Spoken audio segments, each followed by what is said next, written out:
about. And then with after that, I just wanted to share, we've been talking a lot in the school about mindfulness lately. And there's some really great like simple kind of language that's being used in a lot of our classrooms that I just wanted to share with those of you who are here. To it's things that I struggle with at home with my own children as well. So I try to keep it in mind in my conversation. So I figured I would share it with you as well. So, but we'll open it up to questions. You can just unmute, raise your hand, however you'd like to ask questions.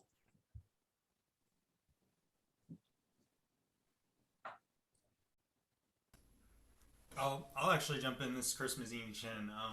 You know, with a new sixth grader, it's often hard to get insights into how their day flows. And I don't recall if it's covered on previous conferences, so apologize. But if you could just provide some insights into how like Homebase flows. I think I recall maybe Homebase has other grades in there. So to the extent they're doing anything together, any insights might be helpful. And then also amongst the teams, I think I hear that some of the teams have the same period, so my daughter interacts with other kids from other teams, but I guess just any insights into how maybe the broader sixth grade as a whole kind of intermingles either throughout the day or periodically throughout the year. Sure. So start with Homebase. Homebase is kind of like our touch base in the morning. We do have a 6th through 8th grade setup in each classroom, kind of like for that that mentorship. So we have a home-based leader, usually an 8th grader. I think this year we have all 8th graders.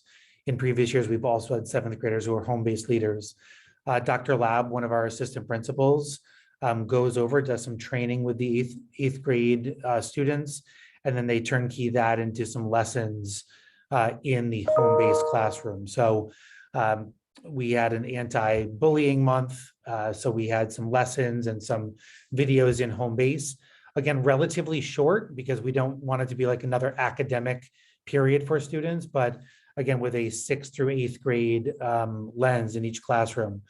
8th graders can help students talk about, you know, maybe teachers they've had similarly, how to manage lockers, that type of thing. But over the course of the week, basically Monday in Homebase is a day to open up your planner, think about your own week ahead. So if you have soccer practice, that type of thing, you can list those on your Homebase, your calendar in Homebase, the planners.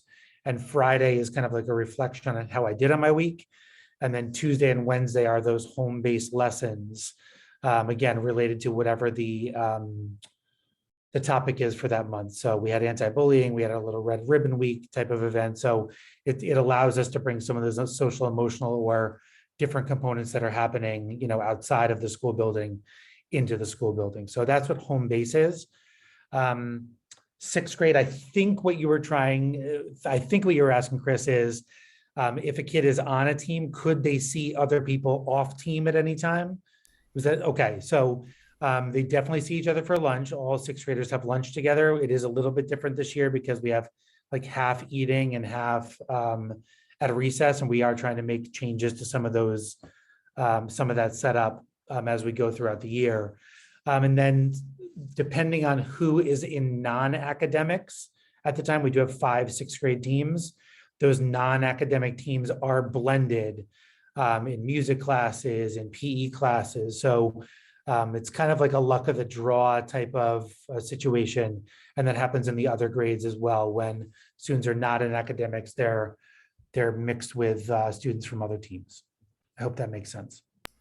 It does. Thank you. Yep, absolutely. Other questions that might be out there that we can help to answer.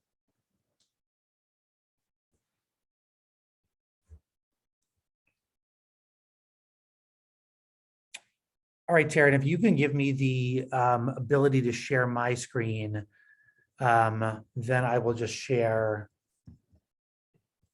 the document that I have ready.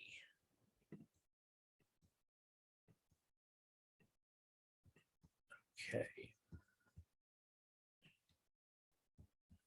All right, so this is a language that is being used a lot in our building.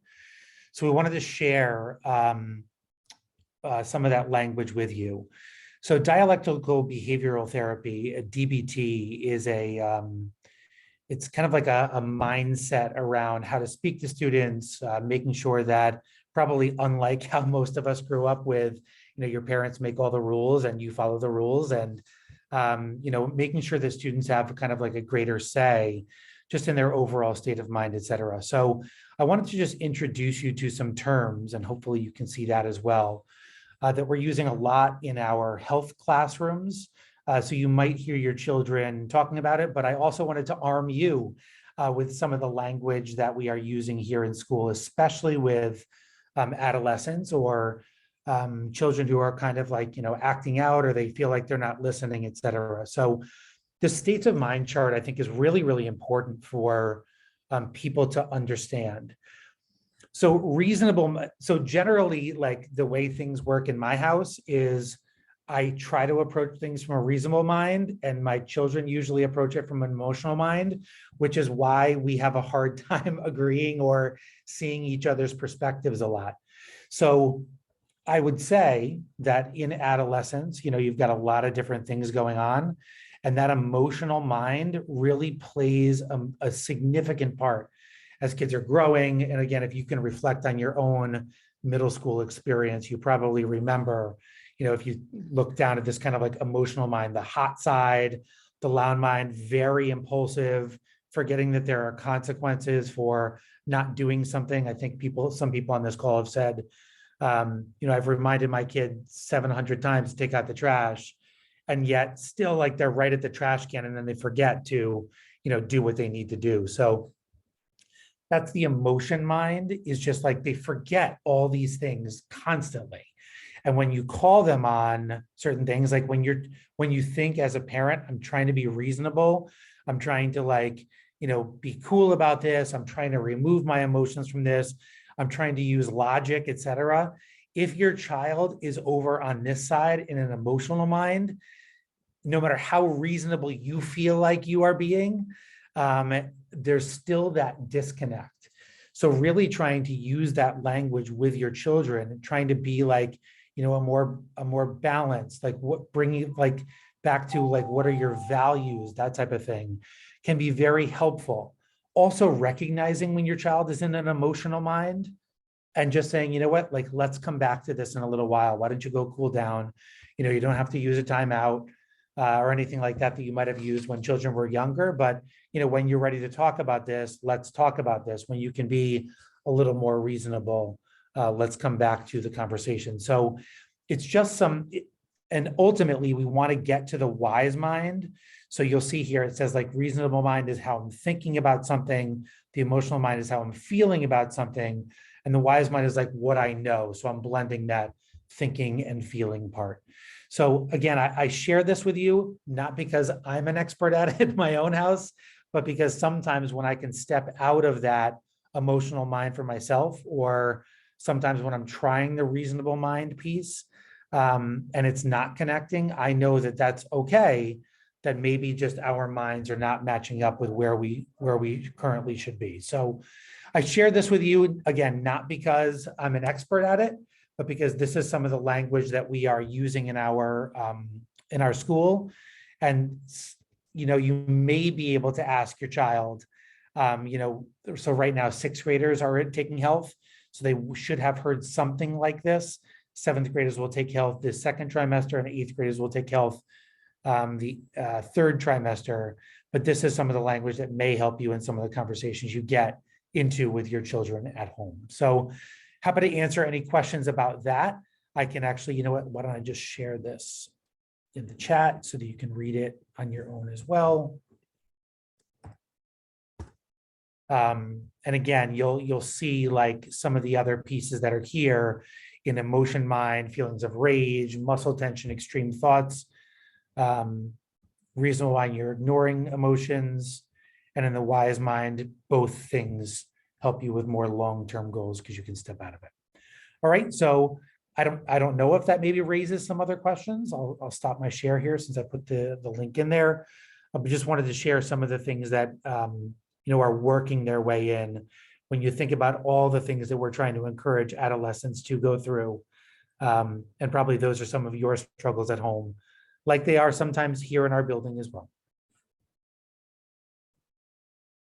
So any questions on that, or does that raise any other questions that you want to ask just about what's going on here in our building? Otherwise, I've got some other stuff to share with you as well.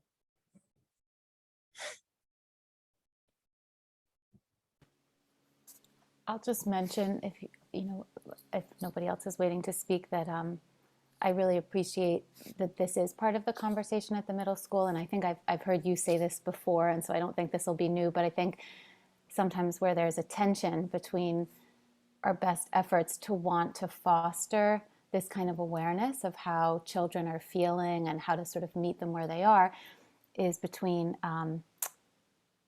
classes where they're very content rich, where there's pressure that teachers feel to deliver a tremendous amount of content in what feels like a very tight timeline, while still honoring our desire to treat children with respect and to try to understand the emotions that they might be bringing to class every day and that sort of thing. And so it just feels like that's a little bit of an ongoing challenge for kids when they're in some of those classes where there's a lot of content and teachers feeling some stress to get through the content in what feels like a tight timeline. And Marjorie, you have an 8th grader and you have older children as well. And, to me, another hopeful outreach of PTO, whether it's social events or whatever, is to think that some people have been through this before. And to be able to, I think we've talked about that in some other respects as well, to be able to say like, okay, I've got a 6th grader and this is what's ahead of me. And there are some academic stresses that start to occur, definitely in our middle school and definitely for our advanced classes. And how do we help to regulate some of those things? There are a lot of those conversations going on behind the scenes, and I think district-wide. We know the importance of social emotional development, and especially, hopefully toward the back end of this pandemic, there are a lot of questions from our academic teachers about learning loss. And there are a lot of questions from parents and educators about making sure that we continue to tie in emotional wellness. We can't just say, hey, pandemic's over and back to work. So that was kind of the focus of our Learning Cafe when we did that a couple of weeks ago, and will continue to be an important part of, I think, of our conversations moving forward. So based on what Marjorie just said, are there other people who have either questions or concerns about some of the academic components of school and kind of the stresses that does bring, onto our students?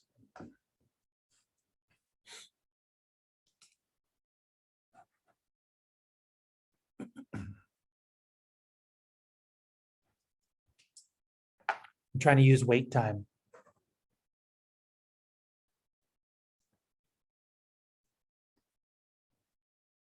All right, then I'm happy to share some of the other kind of goings on.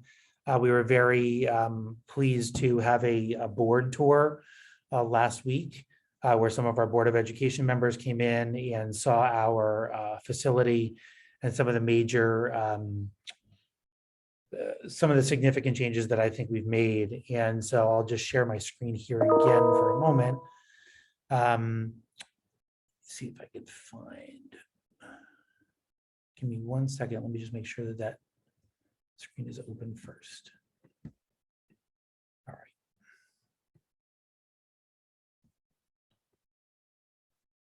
All right, so can you see this other screen, hopefully?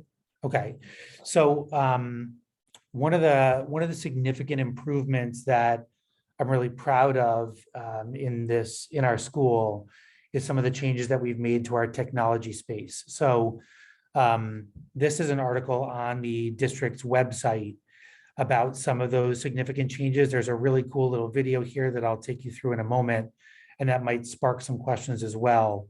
But we've completely redesigned our technology space here, and our teachers were really at the center of that. And again, if you want to read the article, it'll give you a little bit more detail.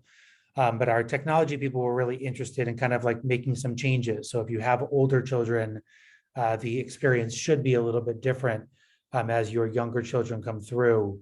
But we've redesigned our space to really be not like a 6th grade classroom technology and a 7th grade classroom of technology and an 8th grade classroom of technology, but really making the feel that like students can kind of flow in and out of those rooms. So we've designed our curriculum to what's called Level Up. You'll see that here. That's a gaming a term. So as students continue to like experience through gaming, they finish a level and they level up. So our students right now are in a coding unit. And so there are 6th grade skills and 7th grade skills and 8th grade skills, and that's where we begin. But as students show that they've mastered all of the curricular goals, then they can level up. So even a 6th grader might be in a 7th grade classroom, or a 7th grader might move over into the 8th grade classrooms and materials because they've shown that they've completed all of the other activities. So let me just take you through a little tour here. Hopefully you can hear this. Make sure my video is up. Welcome to tech. So welcome to our space, our new remodeling of the tech department. We have the ability to work in this nice nest over here, which is flexible seating. These tables fold up straight up and they come apart so we can organize the room in a manner that we need to, depending on the units that we're doing. So the testing area we have set up right now for robotics on the left here, as well as solar in the back. Also a monitor for students to collaborate on their models for the robotics. Currently, we have a Tetrix robotics here set up. Has a claw mechanism here, uses servos and also DC motors. Moving into our second space, this is where our building is going to take place. For the machinery, on the 2 ends, you have a drill press. We have scroll saws. We have a bandsaw as well in the middle. And then come on along here. We have, here is our Dremel laser cutter. To our makerspace area.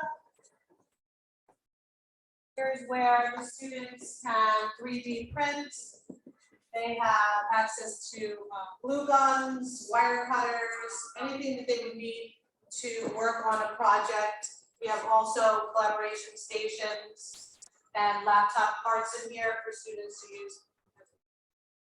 It's student oriented in the sense that they have all of the materials that they might need in our cubbies here, so it's easy access for them.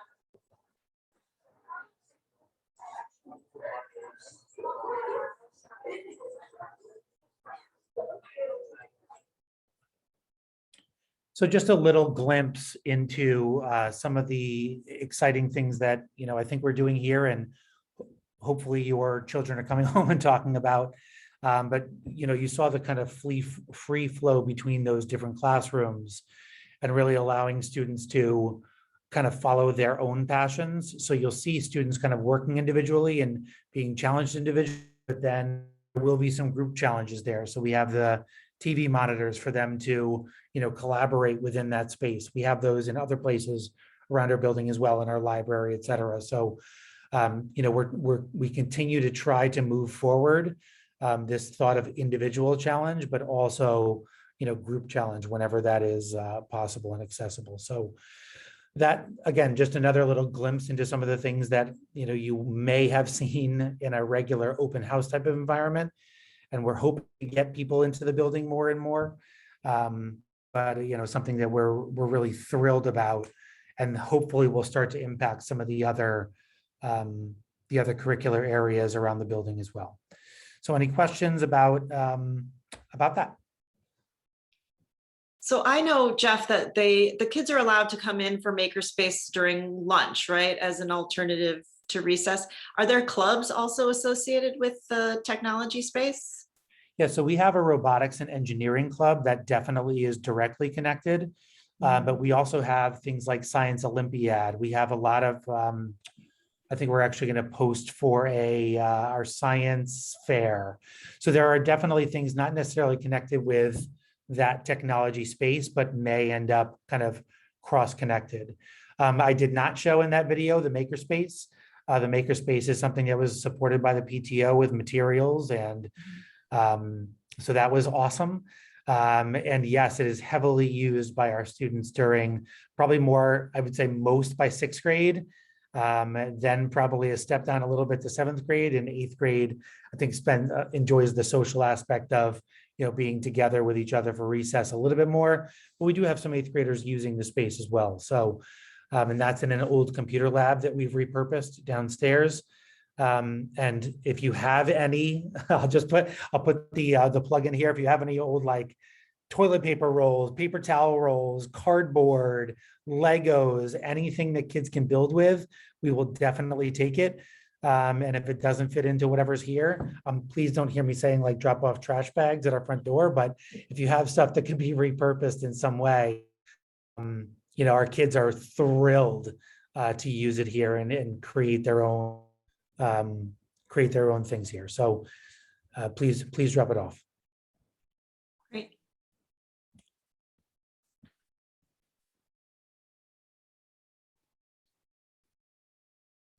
All right, so I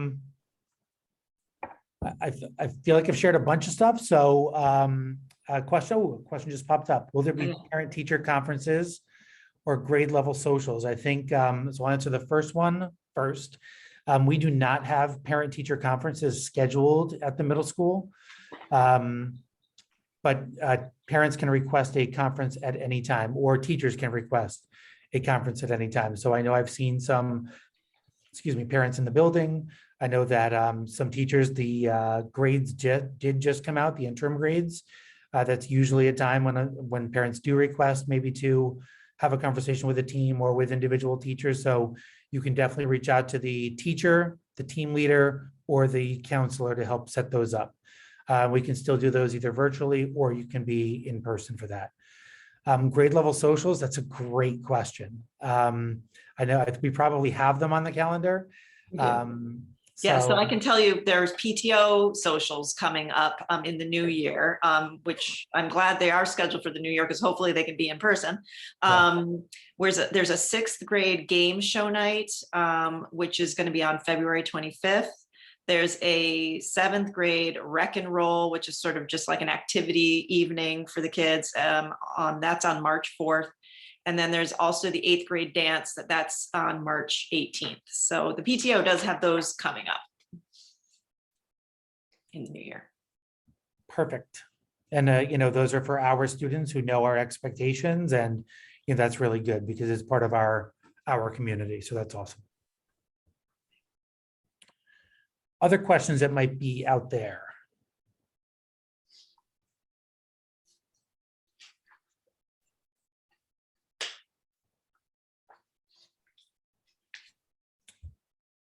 Okay, so shared a couple of things that are going on. Again, you can feel free to email me at any time. If you do have any questions, you feel free to email either of our assistant principals, Ms. Bermise for 6th grade, Dr. Laub for 7th and 8th grade. And if there are any topics that you would like us to discuss in the future, we can go back to, and we'll talk about it with the PTO leadership after this, but are there any other areas of concern? Maybe we want to read an article and discuss together. I know we've done that. And as we bring the potentially some of you back into the building for those PTO meetings, we can have those kind of like nice conversations together as well. All right. So thank you very much, everybody. Stay on for a couple more minutes if there are any other questions that come out. Okay, thank you so much. Yeah. Thanks, bye.